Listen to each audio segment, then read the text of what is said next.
할렐루야. 안녕하십니까.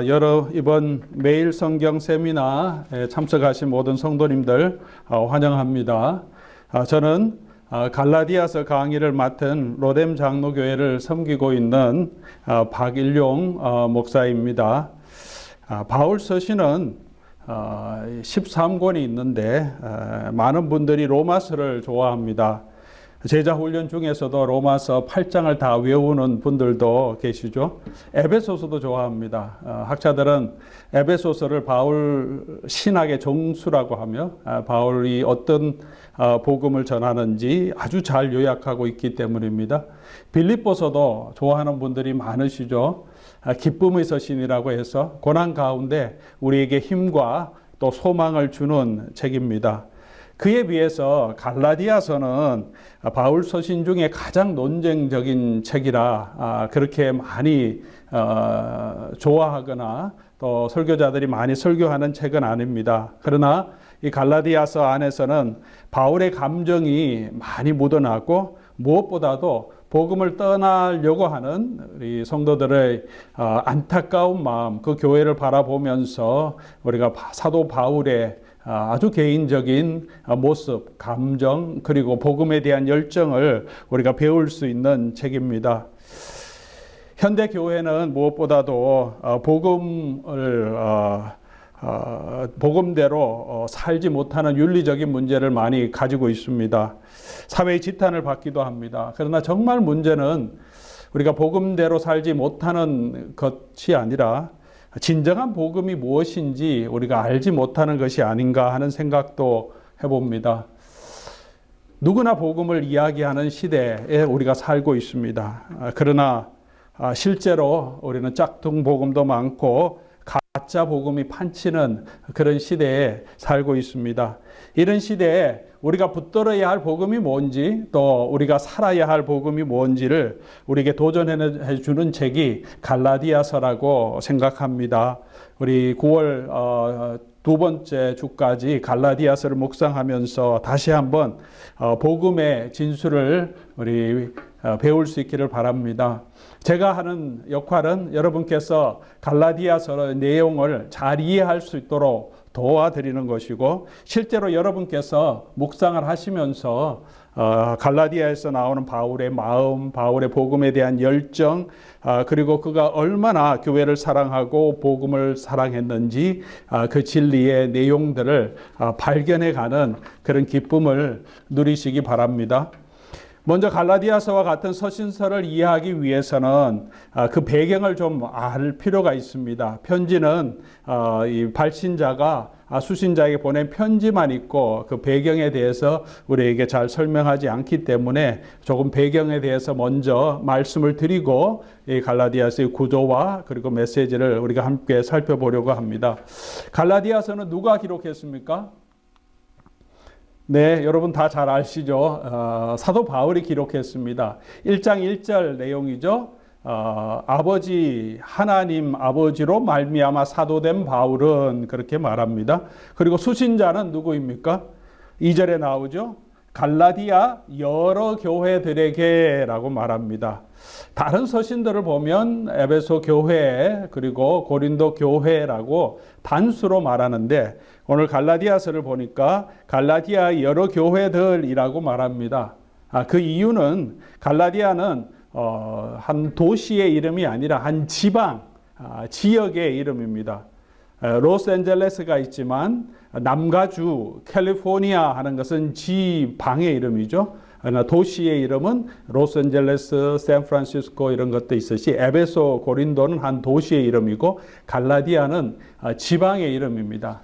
갈라디아가 어디에 있었냐 하면 사도 바울이 첫 번째 선교 여행을 했던 지역이 남갈라디아 지역입니다. 여기 지금 지도에 보시는 것처럼 첫 번째 선교 여행 때 갔던 곳이 갈라디아 지방 이렇게 나와 있죠. 그곳에 비시디아의 안디옥, 그 다음에 이고니온, 루스드라, 더베에서 사도 바울이 교회를 세웠다고 사도행전이 우리에게 보여주는데 아마도 이 지역에 있는 이 여러 교회들에게 편지한 것이 아닌가 생각합니다. 그러면 사도 바울이 이 서신을 쓰게 된 동기가 무엇일까요? 이것을 알아보기 위해서는 다른 자료보다 갈라디아서 사도 바울의 그 말하는 서신의 내용을 보는 것이 가장 좋겠죠. 먼저 1장 6절, 7절 우리 보면 그리스도의 은혜로 너희를 부르신 이를 이같이 속히 떠나 다른 복음을 따르는 것을 내가 이상하게 여기노라. 다른 복음은 없나니 다만 어떤 사람이 너희를 교란하게 하여 그리스도의 복음을 변하게 하려 함이라. 그가 전하는 복음 외에 다른 복음을 어떤 사람이 전했고 오늘 이 본문 말씀을 보면 사도 바울이 선교했던 이 교회들이 속히 이 복음에서 막 떠나고 있는 사람들이 있어서 사도 바울이 지금 안타까운 마음으로 말하고 있습니다. 3장 1절에도 보면 어리석도다 갈라디아 사람들아 예수 그리스도께서 십자가에 못 박힌 것을 너희 눈앞에 보이거늘 누가 너희를 꾀더냐. 누가 이들을 꾀는 사람이 있었죠. 4장 17절에도 죄송합니다. 4장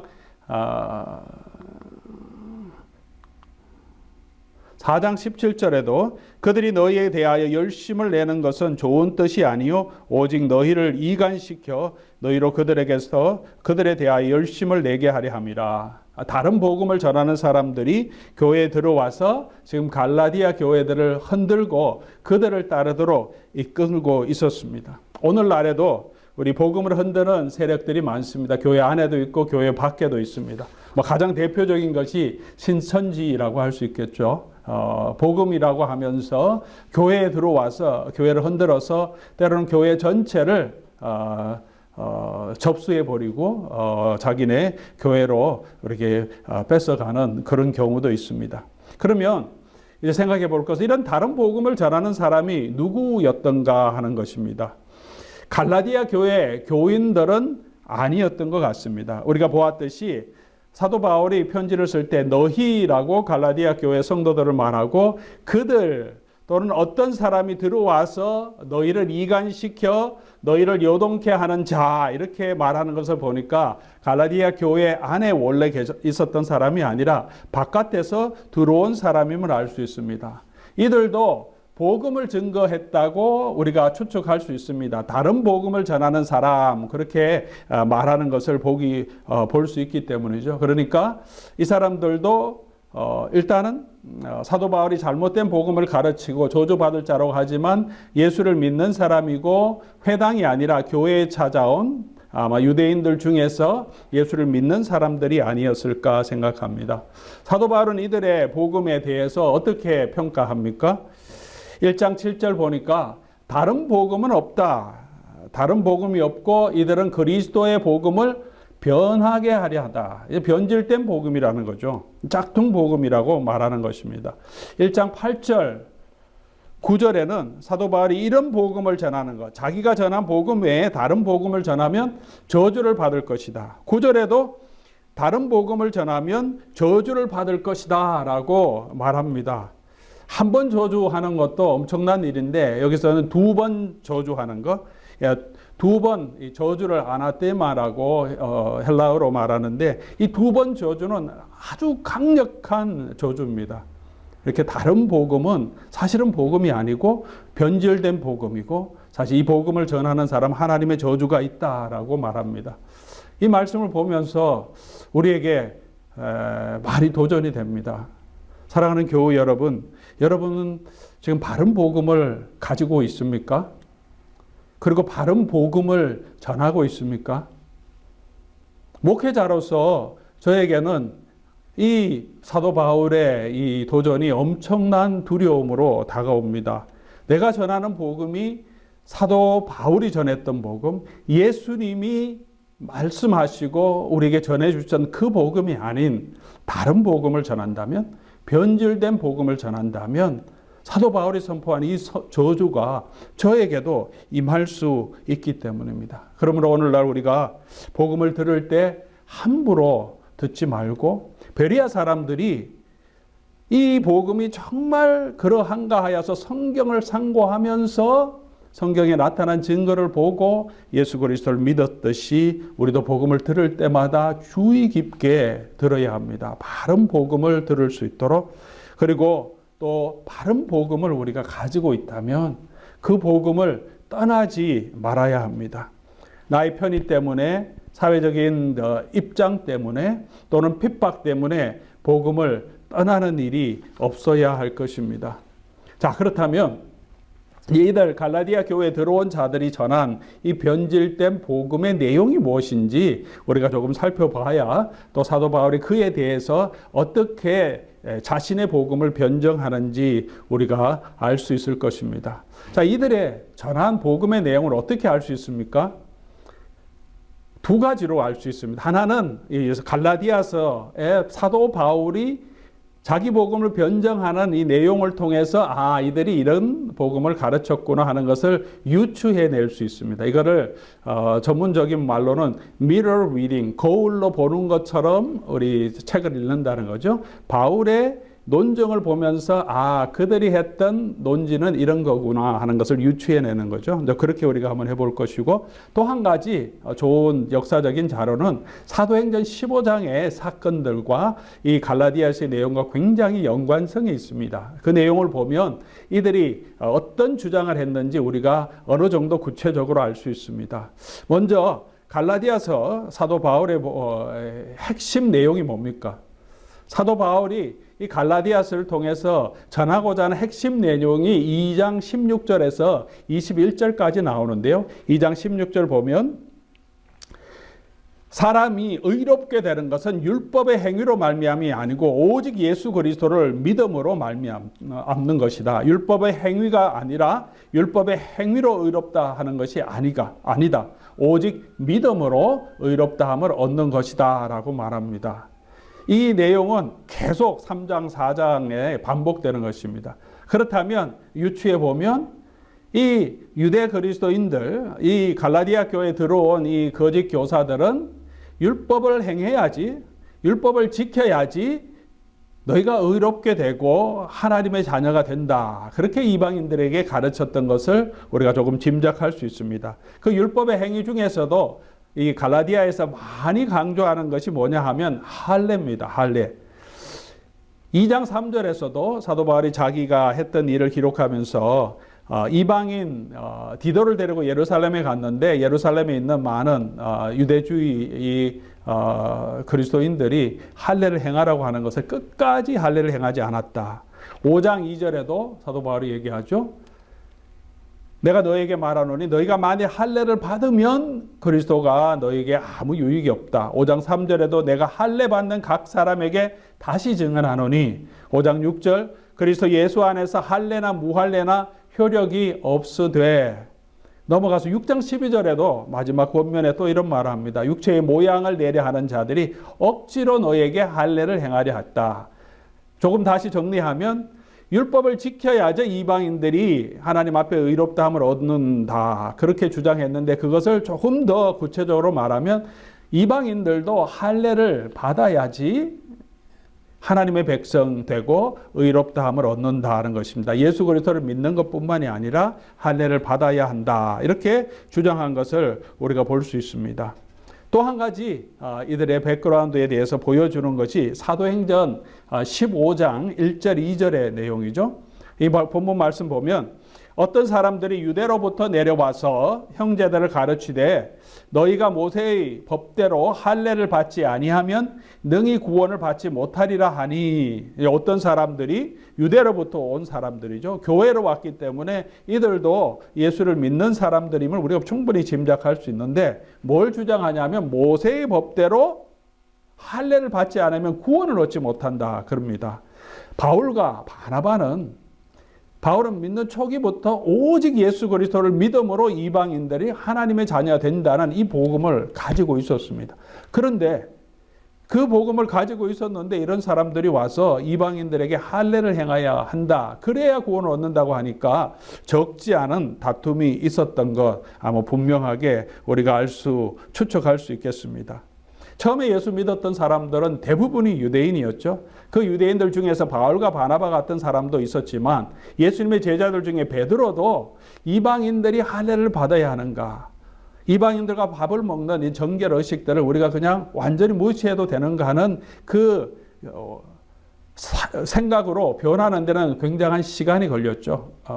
고넬료에게 하나님께서 성령을 내려주시는 것을 보고 하나님께서 더러운 것, 가증한 것 다 없다고 다 받아주시는 그 비전을 보면서 베드로가 예수님께서 성령께서 이방인을 받았기 때문에 우리도 받는 것이 마땅하구나. 그때 이제 베드로도 확신을 가졌기 때문에 율법의 열심을 가지고 있는 많은 유대인들 중에서는 여전히 이방인들도 할례를 행해야 되고 율법을 지켜야 한다고 주장하는 사람들이 있었던 것을 우리가 알 수 있습니다. 자, 이들의 이런 유대주의 그리스도인들 또는 율법 중심의 그리스도인들의 가르침, 그 핵심 내용이 무엇이었을까? 우리가 한번 정리해 보면 이들은 예수님을 믿지만 여전히 율법이 중심이 되어야 한다. 그렇게 생각하고 있었습니다. 율법을 지키지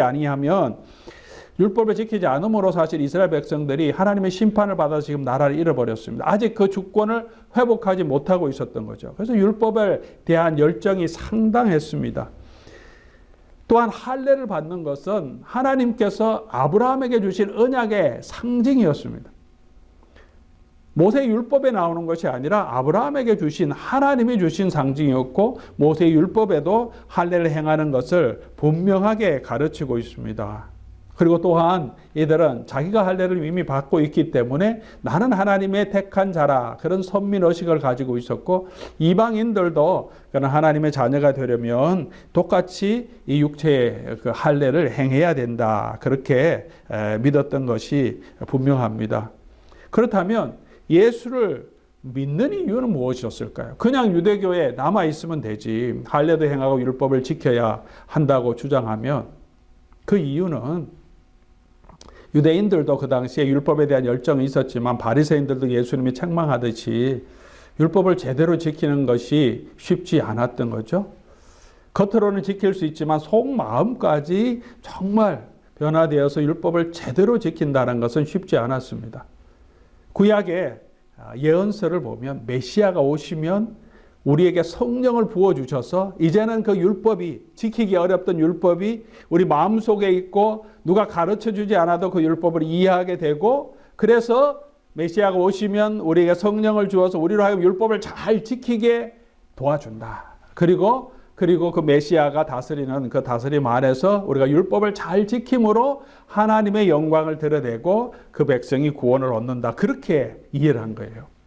그러니까 율법이 중심이고 메시아는 그 율법을 잘 지키게 돕는 사람으로 그렇게 메시아의 사명을 이해한 것입니다. 메시아 역할은 율법을 잘 지키게 하기 위해서 오신 것. 그래서 성령을 주시는 것. 그래서 율법을 잘 지킴으로 구원을 얻는다. 그러니까 예수를 믿어야 하는 거죠. 이들에게 있어서는. 그래야 율법을 더 잘 지킬 수 있기 때문에. 이 율법에 대한 열정을 잘 버릴 수가 없었던 것입니다. 다시 좀 정리하면 이들에게 있어서 두 가지 이슈가 있습니다. 하나는 어떻게 하면 이방인들이 그리스도인이 되는가 하는 getting-in의 문제죠. 하나님의 백성이 되는 조건. 이들에게는 예수를 믿는 것 플러스 할례를 행하는 것. 이렇게 되는 거죠. 유대인들은 이미 할례를 받았기 때문에 그들은 예수를 믿음으로 하나님의 백성, 정말 진정한 하나님의 백성이 되는 것이죠. 그러면 이 이방인들은 어떻게 되느냐? 이방인들은 예수를 믿었고 세례를 받았지만 아직 할례를 받지 않았기 때문에 자, 예수 믿는 거 좋다. 그러나 이제 너희도 할례를 받아라. 그렇게 해서 너와 우리가 똑같이 동등하게 하나님의 자녀가 된다. 어떻게 나름대로 일리가 있지 않습니까? 구약의 율법도 얘기하고 우리도 할례 받았고 예수를 믿었으니까 너희도 예수를 믿고 또 할례를 받는 것. 이것이 하나님이 하나님의 백성, 언약 백성을 삼는 조건이라 그렇게 얘기한 거죠. 그리고 또 한 가지 이슈는 그럼 하나님의 백성, 언약 백성이 되어서 하나님의 백성의 지위를 유지하는 것, staying in, 그죠? 교회 안에 머무를 수 있는 것은 이제 교회 안에 들어왔으면 예수를 믿고 할례를 받고 공동체의 멤버로 받아들여졌으면 계속해서 율법을 가지고 잘 지킴으로 하나님의 백성으로 유지될 수 있다는 거죠. 그 율법이 육체의 소욕을 이기게 우리를 도와준다는 거죠. 이방인들은 우상 숭배하고 우상의 제물을 먹고 그냥 부도덕하게 많이 살았기 때문이죠. 그들의 삶에서 벗어날 수 있는 것은 이제 이제 그들이 가지고 있는 성경이니까, 구약의 율법이니까 율법의 규례대로 잘 지키면 그럼 하나님의 백성으로 살아가고 그 마지막에 하나님의 구원을 얻을 수 있다. 그렇게 주장한 것이죠. 성경도 그들의 주장을 백그라운드를 제공하고 나름대로 그들도 공평한 그 하나님의 백성이 되는 원리를 주장하고 또 육체의 소욕에 대한 여러 가지 그 고민을 가지고 있는 이방인들에게 그렇지 율법처럼 이렇게 뭐 해라 하지 말라 하는 분명한 규례들을 붙들고 있으면 그렇지 우리가 더 거룩하게 살 수 있겠다. 그런 것은 누구나 가지고 있는 생각이죠. 저와 여러분도 그런 생각을 가지고 있을 것입니다.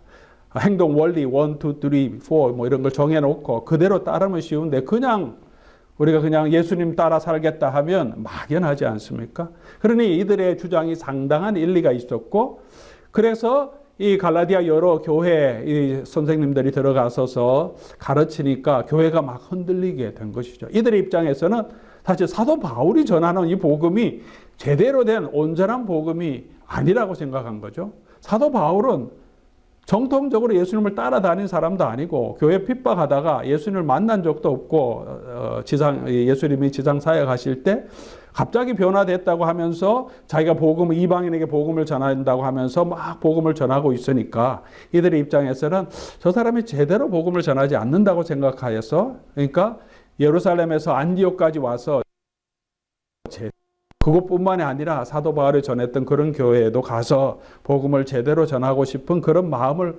가졌던 것입니다. 그러나 이제 사도 바울의 입장에서 보면 타협할 수 없는 거죠. 자, 이런 두 가지 이슈에 대해서 사도 바울이 이제 논쟁을 하고 아마 이 갈라디아서는 이 논쟁 후에 예루살렘에 사람을 보내서 사도들과 함께 이 문제를 말끔히 정리하는 시간을 갖습니다. 그것이 사도행전 15장에 나오는 예루살렘 우리가 소위 말하는 공의회의 결정입니다. 베드로의 증언으로 또 바울과 바나바의 증언으로 그리고 마지막에 회의를 주재했던 야고보가 최종 결정을 내리면서 바울과 바나바가 주장하는 것, 그러니까 이방인들은 할례 없이 오직 예수 그리스도를 믿음으로 하나님의 백성이 되는 것을 그대로 인정합니다. 아주 중요한 결정이고 성령께서 함께 하신 것이죠. 바울은 이미 그 이전부터 이 진리를 믿고 있었는데 이제 확정이 된 것입니다. 사도 바울이 갈라디아서를 쓸 때 아마 이 예루살렘 공의의 결정 이후에 썼다면 좀 논지가 좀 쉬웠겠죠. 예루살렘에서도 이런 결정이 있었으니까 여러분 너무 흔들리지 마십시오. 이렇게 했을 텐데 그런 말이 없고 자기가 열심히 자기 복음을 변증하는 것을 보면 이런 안디옥에서 사도 바울이 이 유대의 그리스도인들과 굉장히 논쟁하고 있는 그 중에 갈라디아 지역까지 이 사람들의 동료들이 가서 그 교회를 흔들고 있다는 소식을 들었기 때문에 아주 마음이 너무 붕괴하기도 하고 답답하기도 하고 그래서 급하게 갈라디아 교회에 편지를 보낸 것이 이 갈라디아서일 것입니다. 그래서 사도 바울이 예루살렘 공의 전에 한 49년 AD 49년 초경에 썼을 것으로 우리가 보입니다. 자, 이제 갈라디아서 그런 이제 백그라운드를 잠깐 살펴보았고 또 왜 바울이 이 글을 썼는지 또 그 교습니다. 자, 그러면 이제 사도 바울은 어떻게 자기 복음을 변증하고 있는가? 하나는 우리 구조를 먼저 한번 살펴보려고 합니다. 갈라디아서가 어떤 구조로 어떤 논리적인 흐름으로 되었는지 아마 그러면 여러분께서 앞으로 갈라디아서를 묵상하실 때 도움이 되실 것이고 두 번째로 그 논리적인 흐름 가운데서 사도 바울은 자기 복음을 어떻게 변증하고 있는지 그 메시지를 우리가 한번 살펴보려고 합니다. 갈라디아서는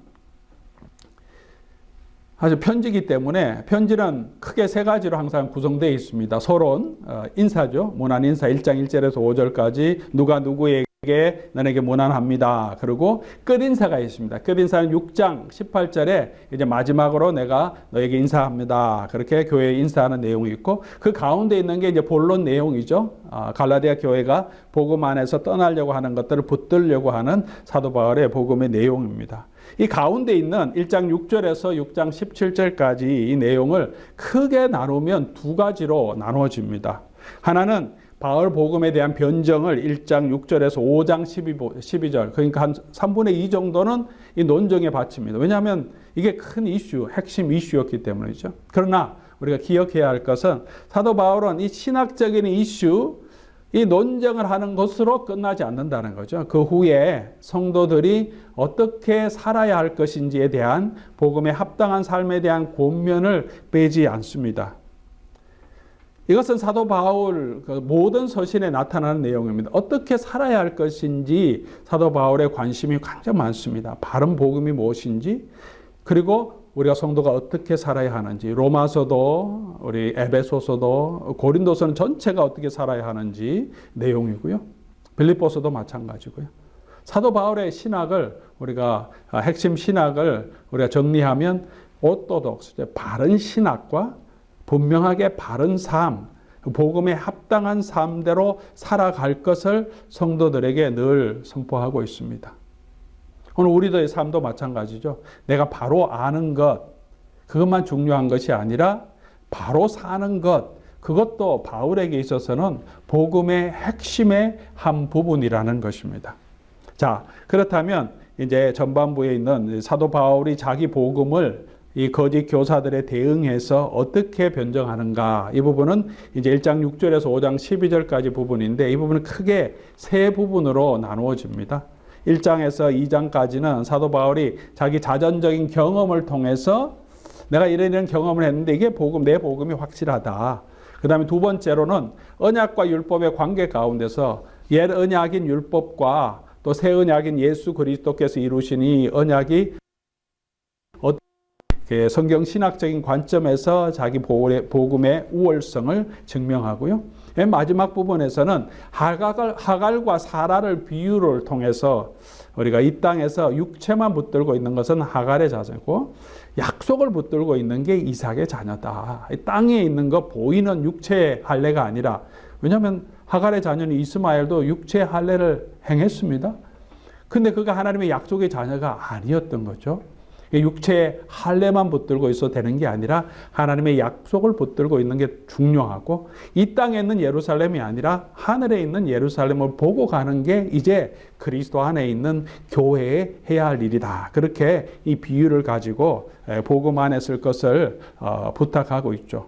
근데 이런 구조를 가면서 그냥 신학적인 논쟁만 하는 것이 아니라 사도 바울은 이 갈라디아 성도들의 감정적으로 호소하는 내용을 중간중간에 반복해서 사용합니다. 이렇게 전체 구조를 보면 이런 세 부분을 얘기하고 싶은데 먼저 1장 6절에서 10절 왜 이렇게 너희가 속히 복음을 떠났느냐 그러면서 자기 경험을 얘기하고 그 경험 얘기한 후에 왜 성령으로 시작했다가 육체로 마치려고 하느냐? 할례를 행하는 것은 다시 육체로 돌아가는 것이 아니냐? 그러면서 그들에게 간절히 호소하고 다시 자기 논점을 이야기하고 그 후에 너희가 잘 믿었는데 내가 이 복음을 전함으로 너희가 나와 지금 원수되려고 하느냐 하면서 그들과 같이 있었던 그런 옛날의 경험들을 얘기하면서 자기 중심을 알아줄 것을 그렇게 다시 호소하고요.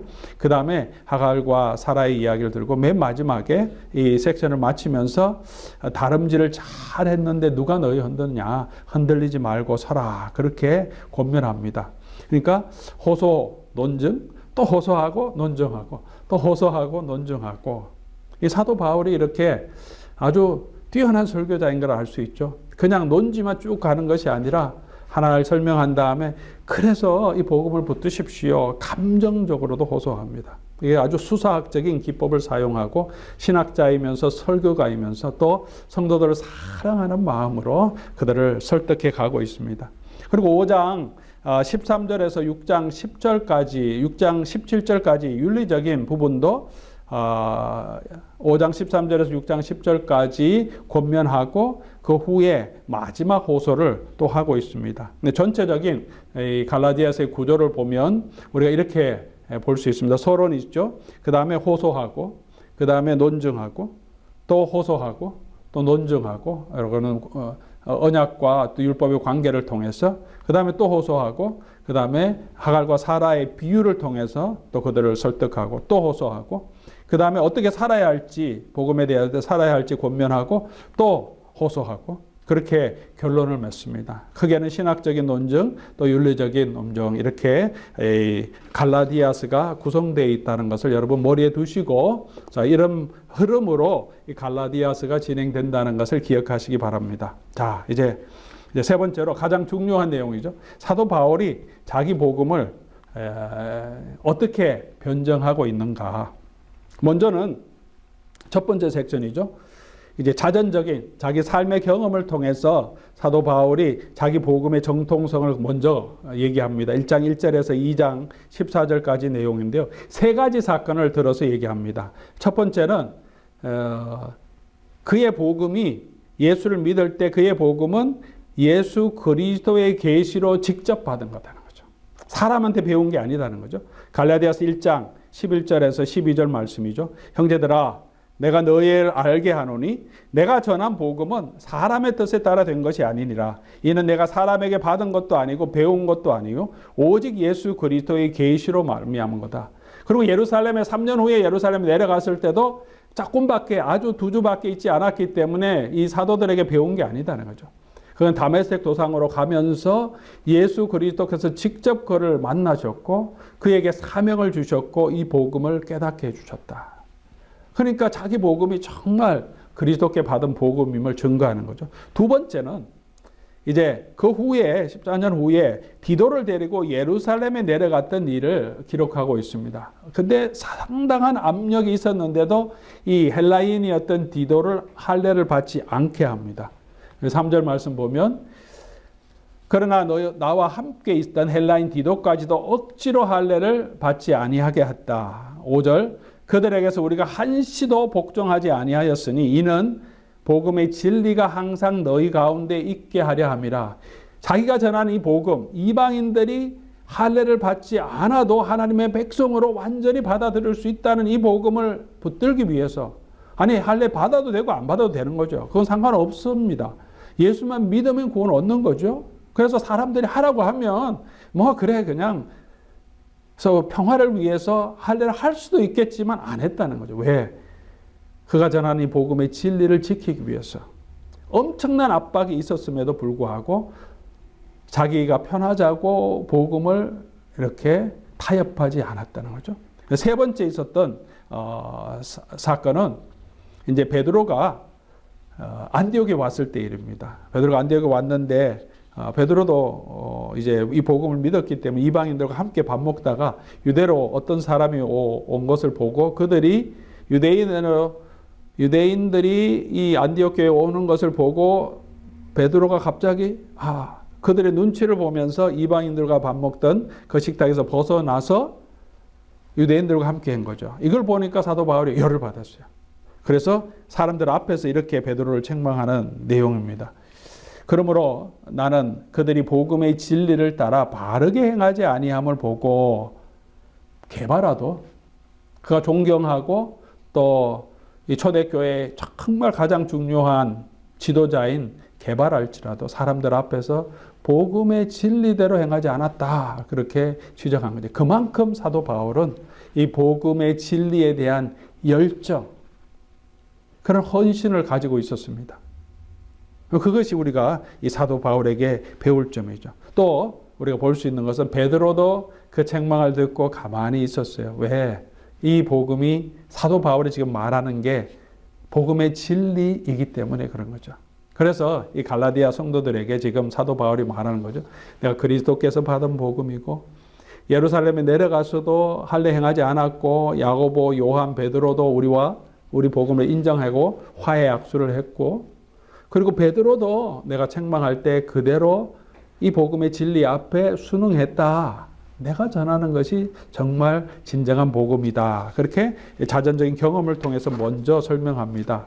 아주 설득력 있는 시작이죠. 먼저 이런 경험, 이야기를 통해서 갈라디아 교회 성도들을 다시 한번 설득하고, 그 다음에 두 번째로는 이제 진짜 신학적인 논쟁을 하는데요. 이 바울 복음의 핵심을 2장 15절에서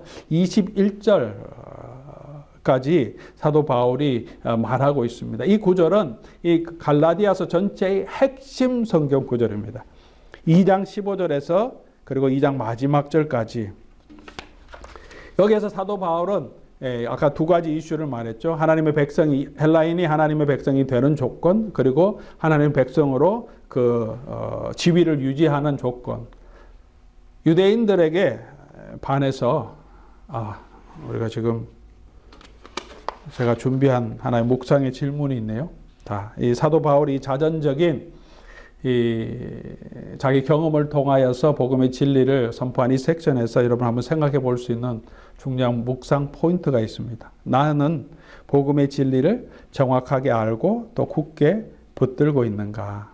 또 한 가지 생각해 볼 것은 나도 사람을 기쁘게 하는 것이 아니라 바울처럼 한결같이 그리스도의 복음의 진리에 대해서 내가 헌신하고 살아가는가? 바울은 이렇게 헌신했는데 타협하지 않고, 저와 여러분은 어떻게 하고 있습니까? 이렇게 질문을 하고 자기 삶에 적용해 보면 그 내용이 훨씬 우리가 쉽게 또 구체적으로 적용할 수 있습니다. 앞으로 가면서도 묵상 포인트를 섹션마다 한번 짚어보도록 하겠습니다. 자, 사도 바울이 이게 복음의 핵심 2장 15절에서 지금 21절까지 하는 핵심이 뭐냐? 이렇게 정리할 수 있겠죠. 하나님의 백성이 되는 조건, 게링인 하는 것은 오직 예수 그리스도를 믿는 믿음밖에 없다. 이게 바울의 신학의 핵심이죠. 2장 16절 내용이죠.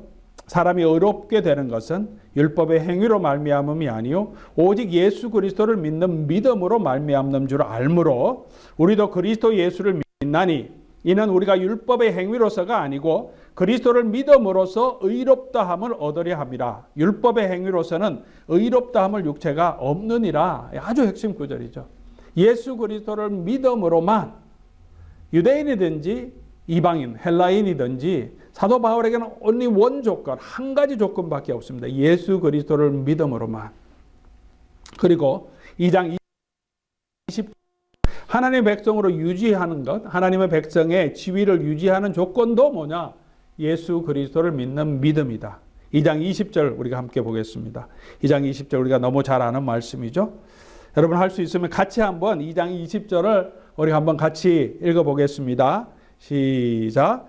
내가 그리스도와 함께 십자가에 못 박혔나니 그런즉 이제는 내가 사는 것이 아니요 오직 내 안에 그리스도께서 사시는 것이라. 이제 내가 육체 가운데 사는 것은 나를 사랑하사 나를 위하여 자기 자신을 버리신 하나님의 아들을 믿는 믿음 안에서 사는 것이니라. 바울에게 있어서는 하나님의 백성이 되는 것도 예수 그리스도를 믿는 믿음으로만, 그리고 구원 얻은 백성으로 자기의 지위를 유지하는 것, 그렇게 살아가는 것도 오늘 본문 말씀 맨 마지막 20절 맨 마지막에 보면 내가 지금 그리스도 안에 사는 것은 나를 사랑하시고 나를 위하여 자기 자신을 버리신 하나님의 아들을 믿는 믿음 안에서 사는 것이죠.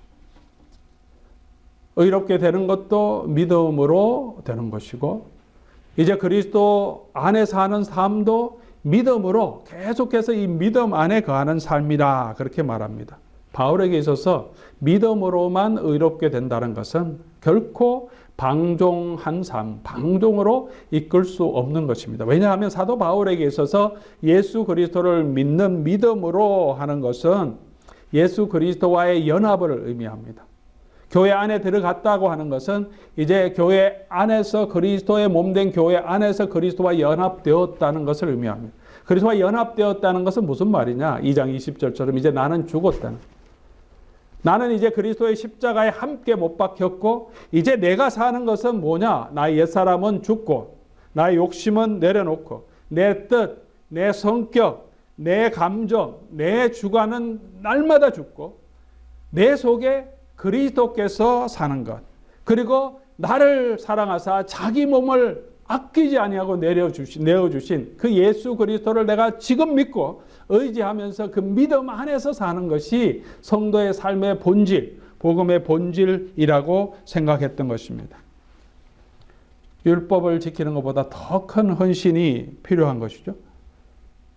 칭의도 예수를 믿음으로, 사도 바울에게서 성화도 예수 그리스도를 믿음으로 구원 얻은 사람이 성화의 과정은 우리가 열심히 헌신해서 되는 것이 아니라 그것도 예수 그리스도를 믿음으로 하는 거죠. 성화할 수 있는 것은 성령과 함께 거하면서 이루어지는 것인데 예수 그리스도의 성령을 의지하지 아니하면 우리가 성화될 수 없기 때문입니다. 마지막 영원한 하나님의 나라에 들어가는 것도 그리스도와 연합되어서 그리스도의 은혜가 우리를 감싸고 있기 때문에 우리가 하나님의 마지막 보좌 앞에서 최종적으로 하나님의 의롭다 하시는 심판을 얻게 되는 거죠. 그 최종적인 심판은 지금 내가 예수를 믿음 안에서 그리스도의 의 안에서 그리스도와 연합된 자로 그리스도와 여전히 함께 가고 있느냐, 이 믿음의 삶에 의해서 결정되는 거죠. 그러므로 사도 바울에게 있어서는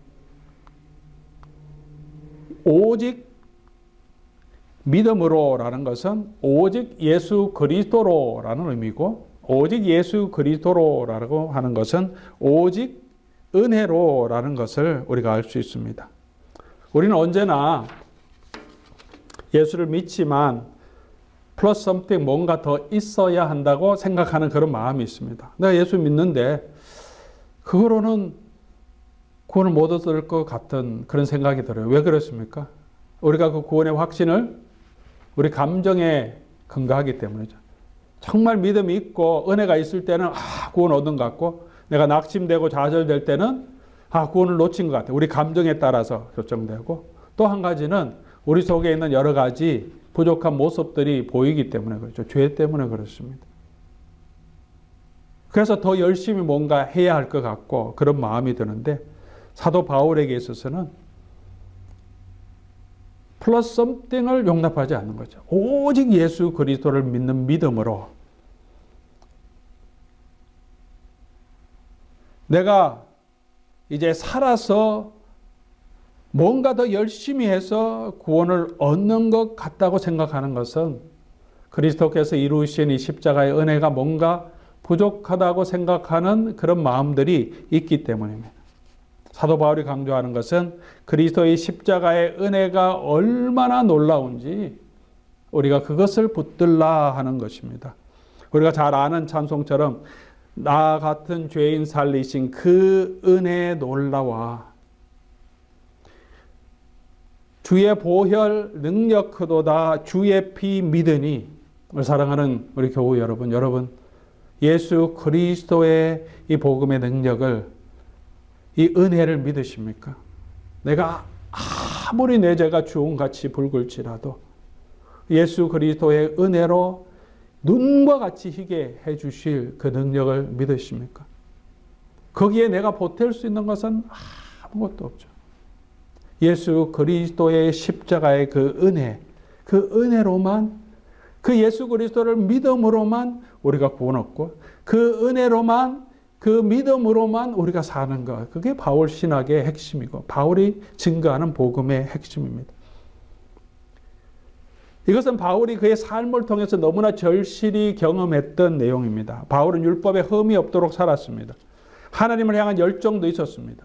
그런데 그리스도가 없으니까 어떻게 됩니까? 그가 하나님을 향한 열정은 분노로, 그리고 결국은 살인으로 이끌었습니다. 율법의 대로 흠도 없게 살았다고 그가 스스로 말하지만 결국은 어떻게 됩니까?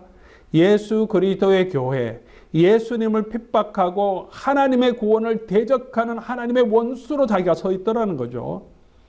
그리스도 없는 율법은 이런 저주받는 곳으로 가기 때문에 지금 예수를 믿는 이 유대인들이 들어와서 다시 할례를 행하고 다시 율법을 지켜야 구원을 얻는다 하는 것이 사도 바울에게는 얼마나 답답한 일이고 얼마나 안타까운 일입니까? 예수 그리스도께서 그의 보혈로 우리를 대신해서 율법의 모든 저주를 담당해 주심으로 우리를 위해서 이 구원을 이루어 주셨는데 다시 율법으로 돌아가는 건 사도 바울이 뭐라고 말하냐 하면 이제 갈라디아서 5장 4절에 율법 안에서 의롭다함을 얻으려고 하면 너희는 그리스도에게서 끊어지고 그 은혜에서 떨어진 자다. 그리스도의 은혜를 버리고 가는 것이라는 거죠.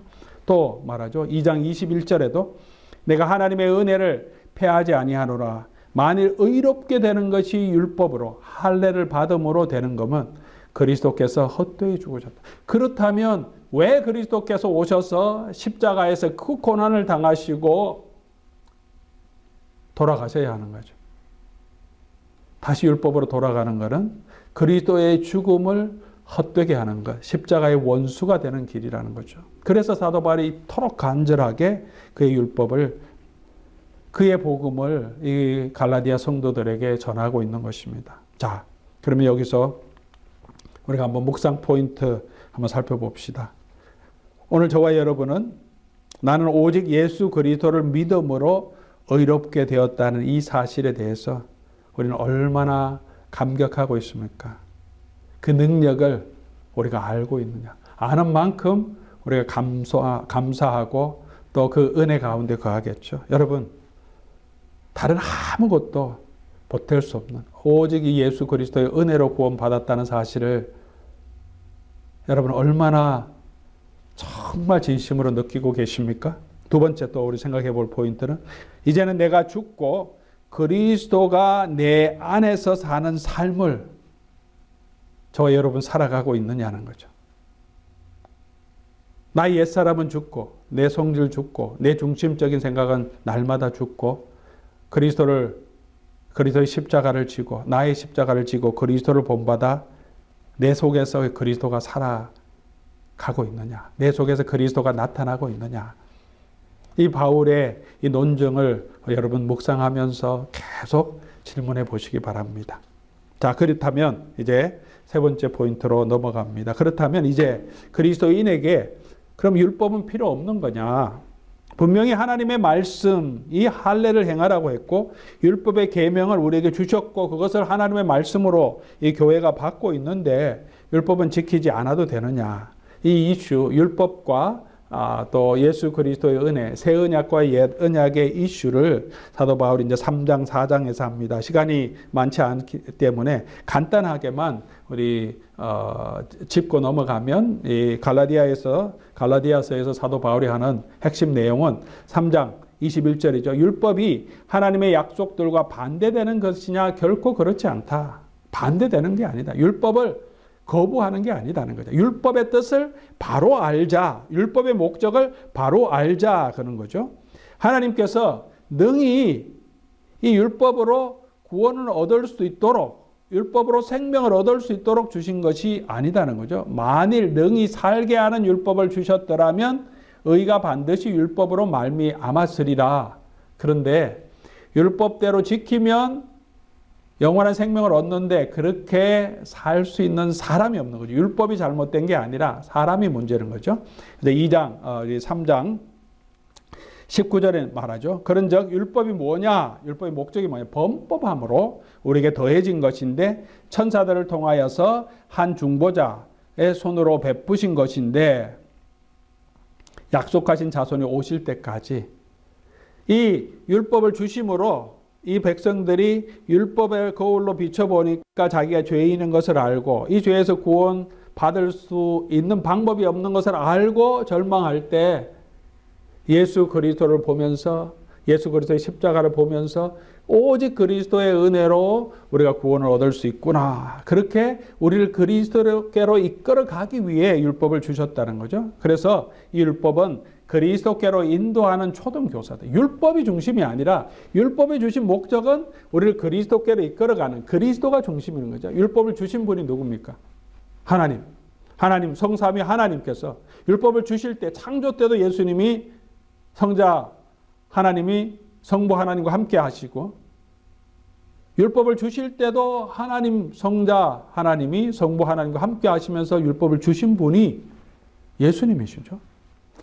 그 율법을 주신 분이, 율법의 목적 되신 분이 오셔서 율법의 약속을 지금 이루셨는데 다시 율법으로 돌아가서 살자 하는 것이 잘못되었다는 거죠.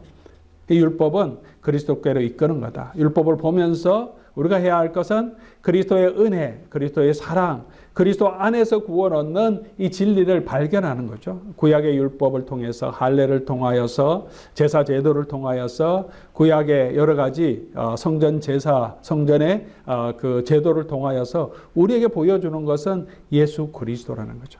그것이 예수님이 가르치신 것이고 사도들이 받은 복음입니다. 그리고 그 율법은 이 약속들 아브라함과 그 자손에게 말씀하신 건데 이것을 가리켜 그 자손들이라 하지 아니하고 오직 한 사람을 가르쳐 내 자손이라 했다. 하나님께서 아브라함에게 약속을 주시면서 특별히 모리아산에서 이삭을 제사 드리는 그 사건을 통해서 하나님이 계시해 준 게 뭐냐? 내 자손, 복수가 아니라 한 단수, 한 자손을 통해서 천하 만국이 복을 받으리라. 그 자손이 누구냐? 예수님이 지금 하나님께서 지금 이 모리아산에서 보여준 게 뭡니까? 아버지가 아들을 대신하여서 제사 드리는 이 사건을 통하여서 하나님께서 구원을 베풀어 주신다. 그렇게 하나님께서 당신의 독생자를 보내주셔서 우리를 위하여 내어주심으로 이 약속된 자손을 통하여서 천하 만민이 복을 받는다. 그러므로 이 예수 그리스도를 믿음으로 약속의 자녀로 오신 예수 그리스도를 믿음으로 누구든지 그리스도와 합하여 세례를 받은 자는 그리스도로 어리버졌다. 다른 더가 필요 없다는 거죠. 그래서 유대인이나 헬라인이나 종이나 자유자나 남자나 여자나 다 그리스도 안에서 하나다. 너희가 그리스도의 것이면 곧 아브라함의 자손이고 약속대로 유업을 얻을 자다. 이 외에 예수 그리스도를 믿고 예수 그리스도 연합된 이 외에 다른 아무 조건도 우리로 하여금 하나님의 자녀가 될 수 있게 하는 조건이 없다는 거죠. 오직 예수 그리스도를 믿는 이 믿음만이 이것이 우리가 붙들어야 할 것이다. 이렇게 성경 신학적으로 다시 이 갈라디아 성도들에게 말하고 있습니다. 자, 여기서 묵상 포인트.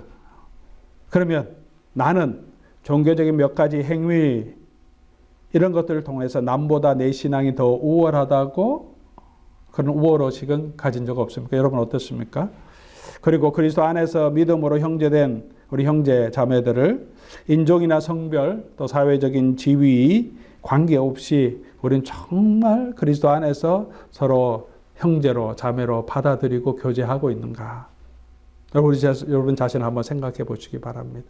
이 복음의 이 원리를 하나님이 그리스도 안에서 이루신 이 복음의 능력을 생각하면서 한번 이 묵상하실 때 깊이 있게 질문해 보시기 바랍니다. 자, 그리고 이제 마지막으로 그러면 성도는 어떻게 살아야 하는가? 5장 13절에서 6장 10절까지 말씀이죠. 그렇다면 율법의 멍에에서 자유함을 얻은 성도들은 어떻게 살아야 합니까? 바울은 자유함을 얻은 성도들의 삶을 그냥 마음대로 살아도 되는 그런 삶이 아니라 어떻게 합니까? 형제들아 너희가 자유를 위하여 부르심을 입었으나 그러나 그 자유로 육체의 기회를 삼지 말고 오직 사랑으로 서로 종노릇하라. 사랑으로 서로 종노릇하라. 이제는 그리스도 안에서 스스로 자기가 사랑으로 섬기는 거다. 왜? 그리스도를 닮아가는 삶을 사는 거죠. 왜? 그리스도를 믿는 믿음 안에 있기 때문에. 그게 뭐냐? 그게 바로 율법의 본뜻이다. 율법의 강령이다. 그거 하나님께서 율법에 얘기하신 그것을 율법으로 돌아가서 그걸 이루는 것이 아니라 그리스도 안에 있으면 그리스도의 모습을 따라 살면 성령으로 살면 우리가 그 율법의 뜻을 우리가 이루게 된다는 거죠. 그래서 여기서 육체의 행위와 그 다음에 성령의 열매를 사도 바울이 비교해서 얘기합니다. 우리는 어떻게 살아라냐? 성령으로 행하라. 성령을 따라 행하라. 육체의 일은 works라고 그러죠. 복수로 말합니다. 음행, 더럽고 추한 것, 호색, 온갖 더러운 것들 육체의 일입니다. 율법을 지키고 있으면, 율법을 붙들고 있으면 이런 육체의 이런 소욕이 없어지느냐? 그렇지 않다는 거죠. 여전히 탐심이 있고 유혹이 있다는 거죠. 이 육체의 소욕을 이길 수 있는 힘은 뭐냐? 성령이다. 성령을 따라 행하는 것. 그리고 우리가 성령의 열매는 뭐냐? 성령의 열매는 단수로 말합니다. 육체의 일은 복수, 성령의 열매는 단수. 왜 그러냐 하면 성령의 열매라는 건 사랑, 희락, 화평, 오래 참음, 기타 등등 9가지가 있는데 이게 그리스도의 성품이기 때문에 한 그리스도의 성품이에요. 사랑하는 것, 즐거워하는 것, 화평, 오래 참음, 자비, 양성, 충성, 온유, 절제. 결국 성령의 열매는 뭐냐? 성령이 그리스도의 영이고 그리스도의 영이 우리 가운데 거하시면 우리로 하여금 이런 그리스도의 성품을 닮아가게 하신다. 이것이 성령을 따라 사는 삶이고 육체의 소욕을 이기는 삶. 성도들이 마땅히 살아야 할 그런 삶인 것입니다. 그래서 구체적으로 어떻게 살아야 하는지를 5장 26절에서 6장 10절까지 몇 가지 권면해 주죠. 우리가 그냥 막 사는 게 아니라 이렇게 살아야 된다. 복음에 합당한 삶이 뭐냐? 헛된 영광을 구하지 말고 서로 노엽게 하거나 서로 투기하지 말라. 범죄한 형제는 온유한 마음으로 형제를 바로잡고 자기 성찰하라. 욕하지 말고 비난하지 말고 서로의 짐을 지라. 그게 그리스도의 법이다. 그리스도께서 우리의 죄를 지고 십자가에 걸어가신 것, 그게 우리가 본받아야 할 삶이다. 자만하지 말고 자신의 책임을 다하라. 그렇게 하죠. 4절에서 5절까지. 자, 6장 6절에 가르치는 자와 모든 좋은 것을 같이 하라. 마지막으로 6장 7절에서 10절까지 심은 대로 거둔다는 것을 믿고 선을 행할 때 낙심하지 마라. 계속해서 이 복음의 진리를 붙들고 그렇게 살아가라. 그렇게 권면하고 있습니다. 자, 묵상 포인트, 묵상을 위한 질문. 나는 종교적인 행위, 율법에 힘쓰고 있는가? 아니면 사랑으로 남을 섬기는 일에 힘쓰고 있는가? 여러분 한번 질문해 보시기 바랍니다. 이제 다음 주에 묵상하실 때 더 질문을 깊이 해보시기 바랍니다. 우리 뭔가 교회 생활하면서 사람들에게 보이는 어떤 헌신, 어떤 일하는데 우리가 집중하고 있고 그게 우리 신앙생활이 전부라고 생각하며 살아갈 때가 많지 않습니까? 나는 그거 한다고 다른 사람은 아예 저 사람 저것도 못해 하면서 우리가 판단할 때 많지 않습니까? 정말 우리가 힘써야 될 게 뭐냐? 그런 종교적인 행위가 아니라 사랑으로서 이웃을 섬기고 있느냐. 이웃의 연약함을 돌보고 있느냐는 거죠. 그리고 또 우리가 한번 질문해 볼 것은 성령의 열매 중에서 내게 부족한 게 뭐냐. 여러분 부족한 게 뭡니까? 9가지 성령의 열매 중에서 내가 더 닮아가야 할 그리스도의 성품은 어떤 것인가. 한번 깊이 묵상해 보시고 6장 1절부터 10절까지 나오는 이 사도 바울의 이 권면을 여러분 얼마나 실천하고 있는지 잘 묵상하고 자기에게 적용해 보시기 바랍니다. 제 말씀 맺겠습니다. 바울은 그가 받은 복음을 위해서 자기 생명을 다합니다. 사람을 기쁘게 하지 않고 자기 영광 드러내지 않고 핍박을 피하려고 하지 않고 그리스도를 덧입기 위해서 자기 삶을 드리고 그렇게 교회를 세우려고 마음을 다해서 그 교회를 위하여 자기의 목숨까지도 내어주려고 하는 그런 간절한 마음이 있습니다. 그의 복음은 오직 예수 그리스도를 믿는 믿음의 복음이었습니다. 오직 예수 그리스도의 복음이었습니다. 예수 그리스도를 믿음으로 의롭다함을 얻는 것이고 그리고 계속해서 예수 그리스도를 믿는 믿음으로 사는 것이었습니다. 그것은 의롭다함을 얻기 위해서 방종하는 삶이 아니라 사랑으로 종노릇하는 그리스도의 성품과 그리스도의 인격을 닮아가는 삶이었습니다. 이것이 그가 전했던 복음, 그가 붙들었던 복음입니다. 우리 사랑하는 우리 성도 여러분, 여러분은 어떤 복음을 가지고 있습니까? 저는 오직 예수 그리스도의 이 복음의 은혜를 붙들고 살고 그리고 그 예수 그리스도의 복음에 붙들린 자로 이제는 내가 사는 게 아니라 내 안에 예수 그리스도께서 사는 그런 삶을 살아가고 있습니까? 예수님 외에도 내가 하는 신앙, 봉사, 헌신, 노력, 헌금, 수고, 땀, 내가 아는 성경 진리, 성경 지식, 신학적인 지식을 자랑하고 있지는 않습니까? 이 정도면 내가 사람 앞에서도 하나님 앞에서 좀 인정받는 자가 아닌가, 그렇게 내가 한 것을 자랑하고 있지는 않습니까? 때로는 자기가 복음의 진리를 가지고 있다고 하면서도 사람을 흔들고 교회를 흔들고 자기 지식을 자랑하고 다른 사람을 노엽게 하고 교회를 분열시키는 그런 일로 빠지지 않습니까? 내가 하는 일이 정말 복음의 진리를 주장하는 길이면 그것을 확인하는 길은 열매를 보는 거죠. 내가 무슨 열매를 맺고 있느냐? 내가 정말 복음의 진리를 붙들고 있다면 내가 하는 말과 행동을 통해서 사람을 살리고 세우고 그리스도의 성품을 내가 입어가느냐, 아니면 내 자신이 그리스도의 성품에서 떨어지고 내 마음 안에 원망과 불평과 시기와 교만과 자기중심의 생각만 점점 더 세워지느냐. 진리를 얘기하면서 그 진리의 열매가 무엇인지 우리가 보아야 하는 거죠. 우리가 붙들어야 할 진리가 아니었던 거죠. 우리가 결과가 그렇게 난다면 사도 바울이 전했던 이 복음, 그리고 그가 붙들었던 이 복음의 삶을 오늘도 우리가 붙들고 그렇게 살아갈 수 있기를 바랍니다. 그런 것이 이 혼탁한 시대에 우리가 복음 안에서 살아갈 수 있는 그런 능력이 될 줄 믿습니다. 이 갈라디아서를 묵상하는 동안에 우리가 붙들어야 할 이 복음, 우리가 살아야 할 이 복음을 다시 발견하고 그 복음 안에 더욱 세워지는 저와 여러분 될 수 있기를 주의 이름으로 간절히 소원합니다. 우리 같이 한번 기도하겠습니다. 아버지 하나님 감사합니다. 우리에게 예수 그리스도를 보내주시고 나를 사랑하사 나를 위하여 자기 자신을 버리신 그 하나님의 아들을 믿는 믿음 안에서 우리가 살게 해주시옵소서. 짝퉁 복음, 가짜 복음, 변질된 복음이 많은 이 시대에 나는 진정한 이 그리스도께서 전해주신, 바울이 전해주신 이 복음 붙들고 이 복음의 열매, 성령의 열매 맺는 자로 서게 하옵시고 그런 교회 되게 하여 주시옵소서. 갈라디아서를 묵상하는 동안에 모든 성도들에게 하나님 큰 은혜와 축복 허락하여 주시기를 바라오며 예수 그리스도의 이름으로 기도드립니다. 아멘. 네, 오늘 세미나에 참석하신 모든 우리 성도님들 감사합니다. 하나님의 은혜가 풍성하게 임하기를 바랍니다.